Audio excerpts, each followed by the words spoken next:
열왕기하 9장 30에서 10장 17절 말씀입니다. 예후가 이스라엘에 오니 이세벨이 듣고 눈을 그리고 머리를 꾸미고 창에서 바라보다가 예후가 문에 들어오매 이르되 주인을 죽인 너 시므리여 평안하냐 하니 예후가 얼굴을 들어 창을 향하고 이르되 네 편이 들 자가 누구냐 하니 두어 내시가 예후를 내다보는지라 이르되 그를 내려 던지라. 하니 내려 던짐에 그의 피가 담과 말에게 튀더라. 예후가 그의 시체를 밟으니라. 예후가 들어가서 먹고 마시고 이르되 가서 이 저주받은 여자를 찾아 장사하라. 그는 왕의 딸이니라. 함에 가서 장사하려 한즉 그 두 골과 발과 그의 손 외에는 찾지 못한지라. 돌아와서 전하니 예후가 이르되 이는 여호와께서 그 종 디셉 사람 엘리야를 통하여 말씀하신 바라. 이르시기를 이스라엘 토지에서 개들이 이세벨의 살을 먹을지라. 그 시체가 이스라엘 토지에서 거름같이 밭에 있으리니 이것이 이세벨이라고 가리켜 말하지 못하게 되리라 하셨느니라 하였더라. 사랑하는 형제 여러분, 11월 26일 토요일 새벽 묵상에 오신 것을 환영합니다. 하나님께서 열왕기상 19장과 21장에서 엘리야를 통해 예언하게 하신 대로 예후를 통하여 아합 왕가와 또한 관련자를 멸하시는 중이십니다. 29절까지는 본장의 29절까지 어제 봤죠. 29절까지는 예후가 엘리사의 선지자로부터 예언과 기름 부음을 받고 당장에 실행함으로써 북이스라엘 요람 왕을 죽이고 마침 병문안을 갔던 남유다 왕 아하시아는 도망가는 것을 끝까지 쫓아가서 죽였습니다. 그가 남유다 왕이기 때문에 굳이 그러지 않아도 될 듯도 하건만 그렇게까지 이제 한 것은 아합 왕가에 대한 예언대로 이루어진 것입니다. 열왕기상 21장 21절과 24절에 보면 여호와의 말씀이 내가 재앙을 내게 내려 너를 쓸어버리되 내게 속한 남자는 이스라엘 가운데에 매인자나 노인자를 다 멸할 것이요 했고요. 24절에는 아합에게 속한 자로서 성읍에서 죽은 자는 개들이 먹고 들에서 죽은 자는 공중의 새가 먹으리라고 하셨느니라. 이렇게 엘리야가 전한 대로 아하시아는 남유다이긴 하지만 아하시아의 어머니가 아합과 이세벨의 딸 아달랴이고요. 아하시아의 아내가 아합 왕가의 여자이고요. 외삼촌이 바로 요람 왕이고 그 자신의 행실이 아합 왕가를 따랐기 때문에 아하시아는 아합에 속한 노인자로서 들에서 죽은 것입니다. 예후는 아하시아를 무기토까지 쫓아가서 죽인 후에 그 다음은 이세벨을 죽이려고 이스르엘로 왔습니다. 30절에 예후가 이스르엘에 오니 이세벨이 듣고 이미 다 들었어요. 자기 아들 요람 왕이 죽은 것을 보고받아서 알고 있었는데요. 눈을 그리고 머리를 꾸미고 창에서 보았습니다. 그런 와중에 말입니다. 태후의 위험을 갖추어서 예후를 두렵게 할 목적으로 그런 것으로 보고요. 심판이 실현되고 있는 그 심판 앞에서도 회개는커녕 전혀 두려워할 줄 모르고 교만이 하늘을 찌르는 듯한 그러한 여자입니다. 요한계시록은 이세벨을 마귀적 존재의 상징으로 표현하면서 그에 대한 심판이 반드시 이루어질 것을 이렇게 말하고 있습니다. 요한계시록 19장 2절에 그의 심판은 참되고 의로운지라 음행으로 땅을 더럽게 한 큰 음녀를 심판하사 자기 종들의 피를 그 음녀의 손에 갚으셨도다. 이렇게 말씀을 하셨습니다. 그래서 지금 바로 이세벨이 하나님의 종들을 죽인 그 피를 이세벨에게 갚고 있는 것입니다. 주인을 죽인 너 시므리여 평안하냐라고 이세벨이 말을 했는데요. 시므리는 엘라 왕을 죽이고 왕위를 찬탈했는데 불과 7일 첫날로 끝난 제5대 왕입니다. 예후를 향한 경멸과 저주와 조롱이죠. 이세벨은 예후의 반역이 여호와의 심판의 칼인 것을 전혀 깨닫지 못하였던 것입니다. 32절 예후가 얼굴을 들어 창을 향하여 이르되 내 편이 될 자가 누구냐 하니 두어 내시가 예후를 내다보는지라. 네. 예후는 궁 내부에서 자신을 동조하도록 불렀습니다. 이미 국내에서도 사람들의 마음이 아합 왕가를 떠나버린 것을 간파한 예후이기에 그 한마디의 말로 이기고 있는 것입니다. 33절 이르되 그를 내려 던지라 하니 내려 던짐에 그의 피가 담과 말에게 튀더라. 예후가 그의 시체를 밟으니라. 네. 그래서 예후가 들어가서 먹고 마시다가 이제 말을 합니다. 가서 이 저주받은 여자를 찾아 장사하라. 그는 왕의 딸이니라. 이때 이 왕의 딸이라는 말은 이세벨을 북이스라엘의 태후로 인정하지 않고 시돈 왕 엣바알의 딸임을 인정하여서 시돈 왕의 분계를 야기시키지는 말자는 뜻으로 가서 장사하라 라고 조롱조로 한 말입니다. 하지만 장사 지낼 수가 없었어요. 엘리야의 예언대로 개들이 먹어버렸기 때문입니다.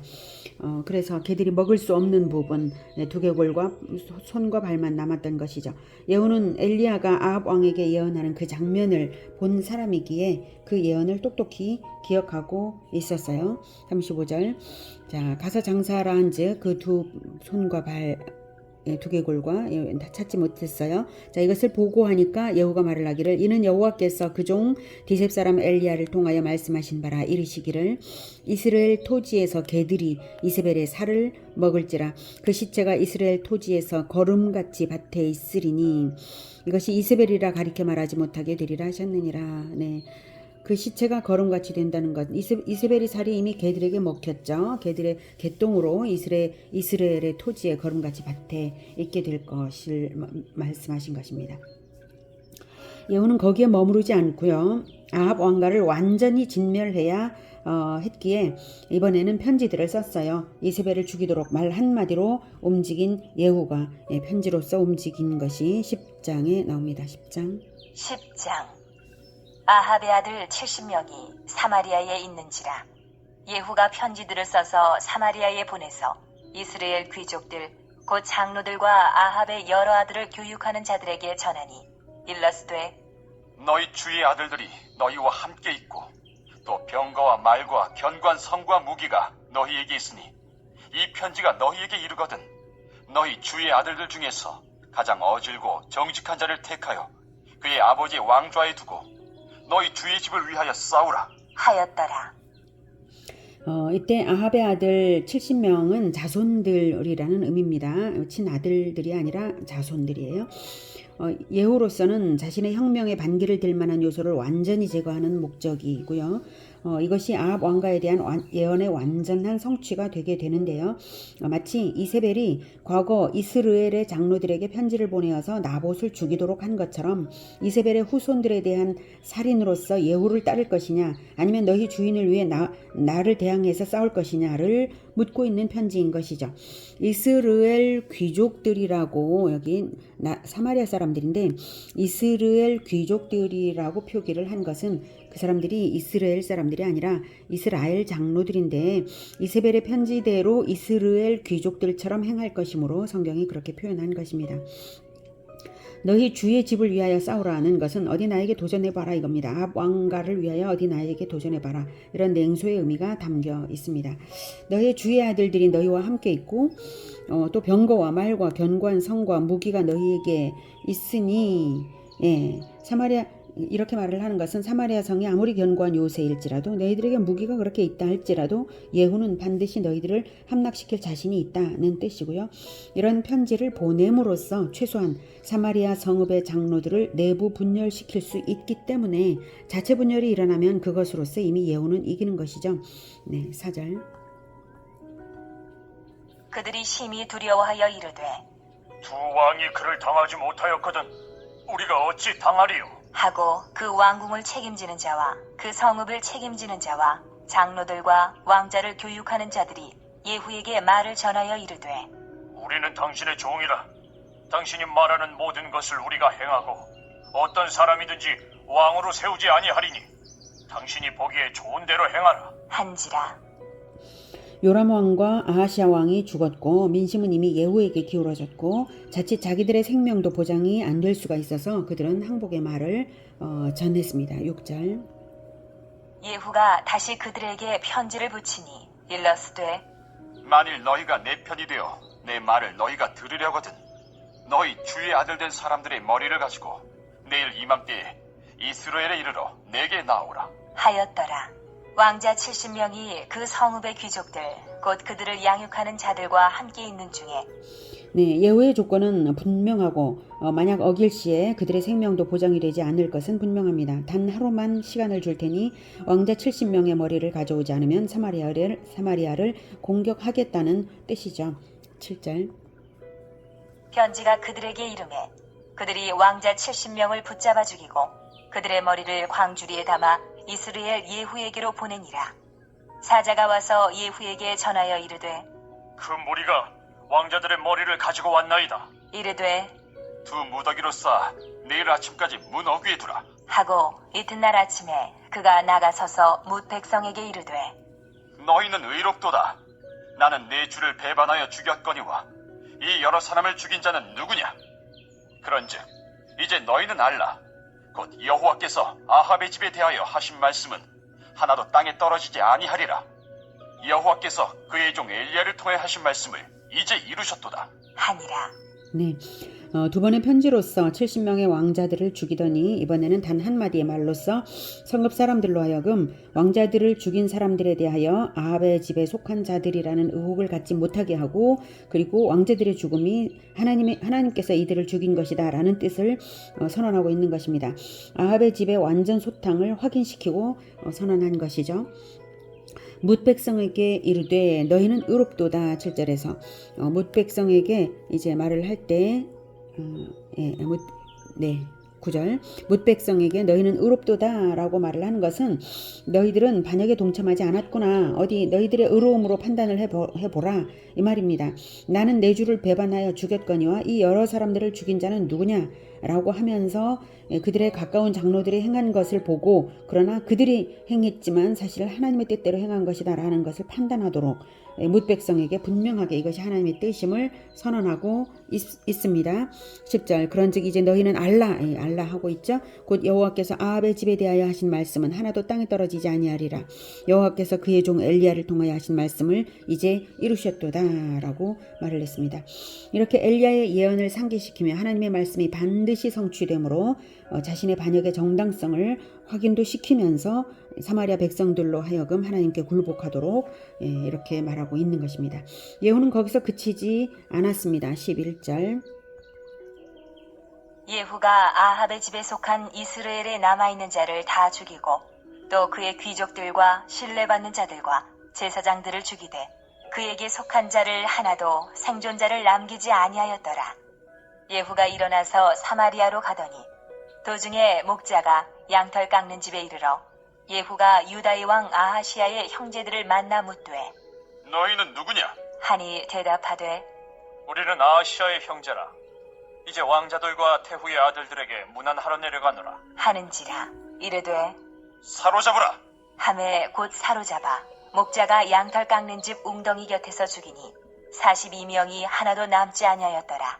네, 아하시아의 형제들은 정확히 말하면 아하시아의 형제들의 아들들입니다. 조카들이죠. 그들은 아하시아의 왕이 죽음을 당했고 이제 아합의 자손들이 다 죽음을 당하여서 아합 왕가가 완전한 심판을 받은 것임에도 불구하고 스스로 죽음의 구렁텅이로 들어온 자들입니다.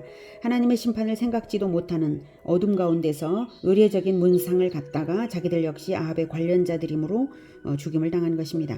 그것이 심판이었음을 알았다면 문상을 갈 것이 아니라 아합 왕가에 의해 죽임당한 영혼들을 위해 죄를 쓰고 금식하며 회개를 했어야 합니다.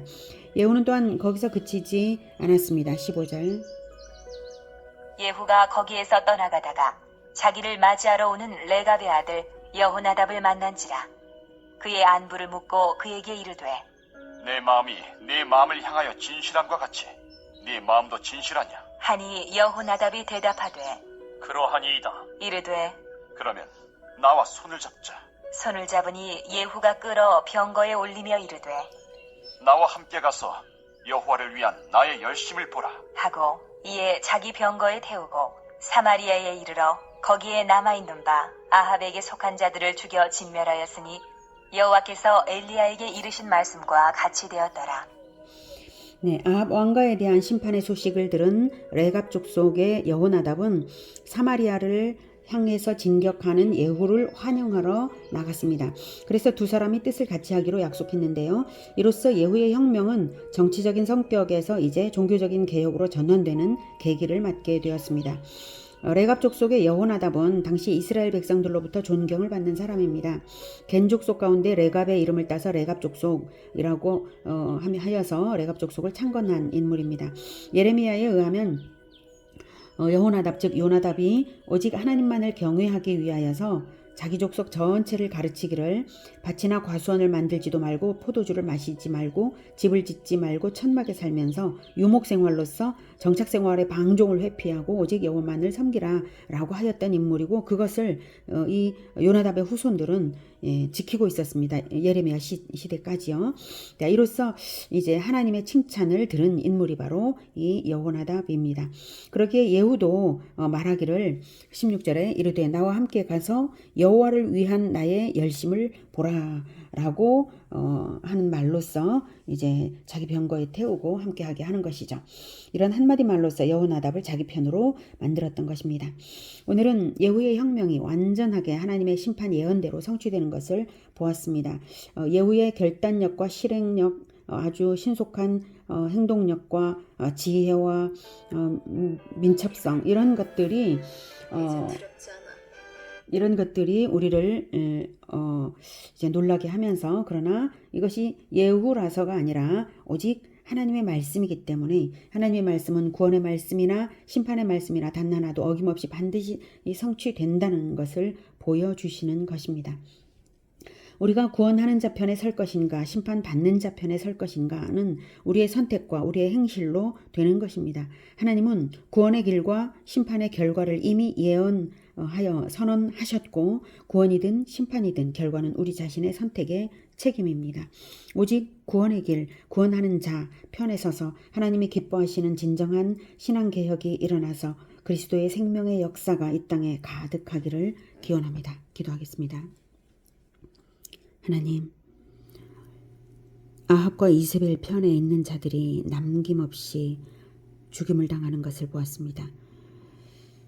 그저 그 편에 서 있다는 것만으로도, 마귀 편에 선 자들은, 세상에 있는 모든 사람들이 하나님 편에 서지 않았다면 마귀 편에 있어서 심판을 피할 수 없을 것임을 다시 생각하게 됩니다. 하나님, 우리는 하나님 편입니다.